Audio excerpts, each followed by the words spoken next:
I think management of diabetes through the holidays is the same as it would be the rest of the year. All things considered, in the midst of a pandemic as well, certainly planning ahead, anticipating that what could happen probably will, having appropriate amount of supplies, having snacks on hand, having foods on hand that may be good in case you're ill and you can't keep things down. I think it's important to make sure that one's taking their medications, that they're testing their blood sugars appropriately.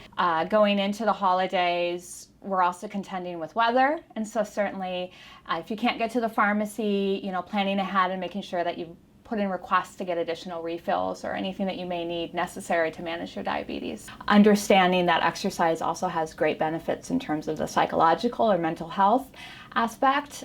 With exercise, it's not a situation where you need to be joining a gym tomorrow or you need to start training for a marathon. The key is you want to make plans to be doing things that are sustainable. The general goal is 150 minutes a week, which is roughly 20 to 30 minutes most days. You want to avoid going greater than 2 days without some activity because you kind of, in essence, are then setting back the clock on your metabolism.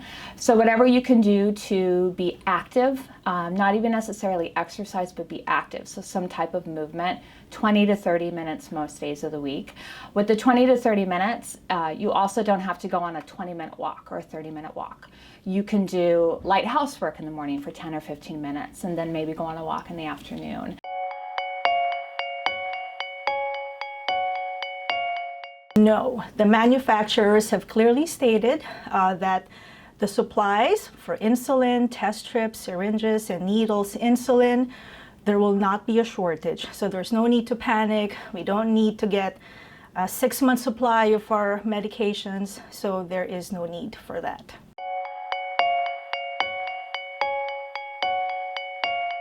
No. People with diabetes are not at greater risk of acquiring COVID-19. The CDC recently issued a statement saying that if you have type 2 diabetes, you are at increased risk of more severe illness. If you have type 1 diabetes or gestational diabetes, you may be at risk of more severe illness.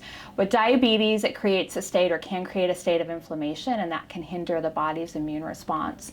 In addition, if your blood sugars are higher, it can worsen infections and again, also delay or hinder your body's immune response.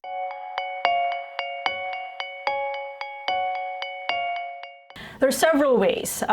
First of all, the drug companies. So there's 4 manufacturers of insulin and even devices. They actually have programs wherein if you lost your job through COVID, that can help you, after filling out certain forms, of course, that can help you meet, maybe give you like a 90-day supply of the insulin, or maybe give you a discounted price of insulin. The American Diabetes Association has a really good website. It's called insulinhelp.org.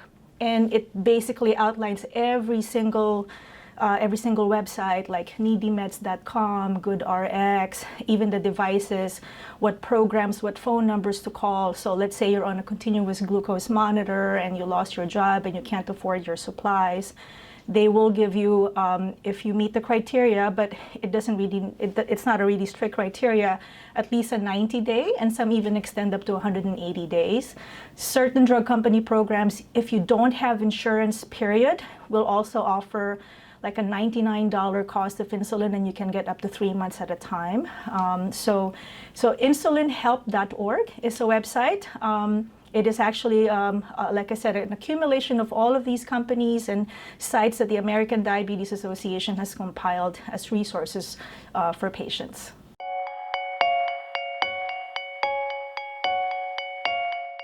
Managing diabetes while social distancing, again, it kind of goes back to the management of diabetes during the holidays. It's the same. Certainly we may not be seeing our providers, or we may be apprehensive about seeing our providers. So understanding and knowing how you can communicate with them if necessary. My chart, phone calls, with blood sugars in particular. If you use continuous glucose monitoring or you have an insulin pump, the data can be shared remotely with your provider, which can make it very helpful in terms of identifying if there's any issues or risks. In addition, most meters can be uploaded, and you can either share that electronically with your provider, or you can also call those numbers in.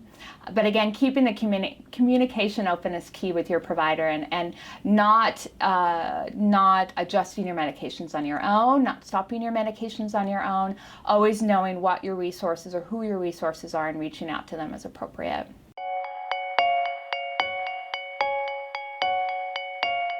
If you are type 1 diabetes, diabetic ketoacidosis, you are more at risk for that. But we have to understand first a normal body's how we utilize glucose for energy before we understand diabetic ketoacidosis, because most of my patients don't even know what DKA is. But so basically, the foods that we eat gets broken down into glucose. And so glucose then, through the action of insulin, gets transferred from the bloodstream to enter the cells to be used for energy.